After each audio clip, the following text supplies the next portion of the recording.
Hey guys, it's Adam with GSA Equipment. Today we're going to talk about 3 different engines that are the most popular engines that we sell. We're going to talk about Kohler, which is now Relco. We're going to talk about Kawasaki, and we're going to talk about Briggs, and then Briggs Vanguard as well. So we're going to do a little bit of an in-depth dive on what we're seeing out of each engine, what they sound like, because they definitely all have distinct sounds. So we're going to talk about each individual one and what our shop's seeing the most of. Let's check them out. All right, first we're going to talk today about the Kohler. Right now I've got this one out here that we're looking at that is the Toro Grandstand, but it's got the Kohler 26 Kohler EFI on it.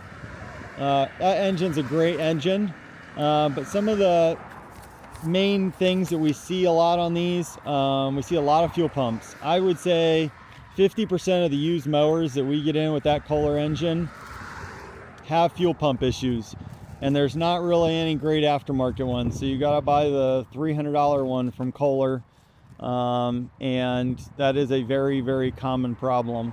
Another common problem on that engine is wiring harnesses, and we also see a lot of head gaskets that need to get replaced on those Kohler EFIs.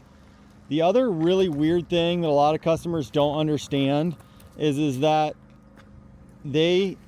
engine ticks. It ticks a lot when you're starting it, and it just always ticks. It almost sounds like there's a knock in the engine, and that's just how they are. We have new ones that sound like that as well. It's not just the used ones. The lifters tick, and it just has a very distinct sound. So customers, when you're out looking at like a used Kohler and the lifters are ticking, that does not mean the engine is blown.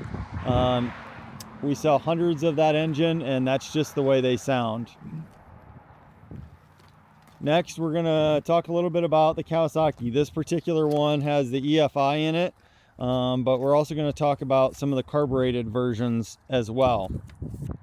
On the carbureted versions, especially like the 23, 25 horse Kawasaki carbureted, I would say 50% we see have governor seal issues.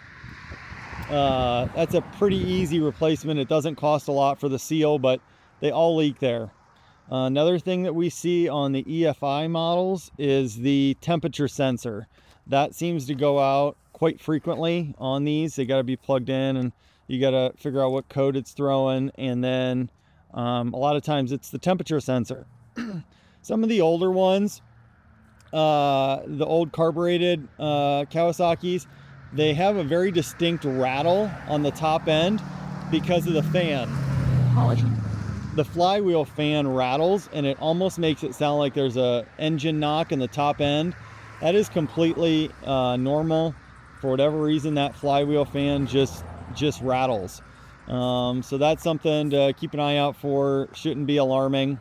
If you hear that rattle on an older Kawasaki, it's probably the flywheel fan that's rattling.